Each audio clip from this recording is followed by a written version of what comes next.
آج ہی 8 فروری کے الیکشن کے بعد سندھ سے پہلا کوئی شخص خان صاحب سے ملا ہے تو چیئرمین ہمارے بانی چیئرمین عمران خان صاحب نے کراچی اور حیدرآباد کے عوام کا خصوصی طور پہ شکریہ ادا کیا کہ انہوں نے 22 MNA کی سیٹس اور 36 MPA کی سیٹس ایز پر فارم 45 ہمیں دی۔ کراچی میں 11.5 لاکھ ووٹ دیا، حیدرآباد میں 3 لاکھ سے زیادہ ووٹ دیا، تو خان صاحب نے شکریہ ادا کیا۔ اور اندرون سندھ کراچی حیدرآباد کے علاوہ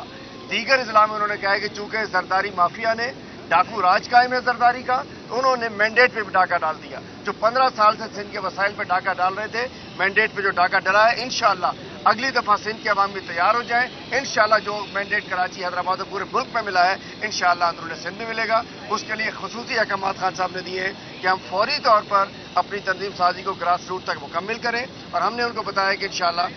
سندھ میں ہر ڈویژن میں ایک جلسہ، جس میں پہلا جلسہ ہمیں انہوں نے اجازت نہیں دی ابھی تک، لیکن ہماری 6 تاریخ کو ڈیٹ لگی ہے۔ پہلا جلسہ کراچی میں، اس کے 15 دن بعد میرپور خاص میں، پھر سکھر ڈویژن میں، پھر نواب شاہ ڈویژن میں، پھر لاڑکانہ ڈویژن میں اور حیدرآباد ڈویژن میں۔ ہر 15 دن بعد جلسہ عام ہوں گے، اور انشاءاللہ ہر ڈسٹرکٹ میں ایک ورکر کنونشن ہوگا، عوام کو موبلائز کیا جائے گا تاکہ سندھ میں بھی پاکستان تحریک انصاف کو بھرپور انداز میں مضبوط کیا جا سکے۔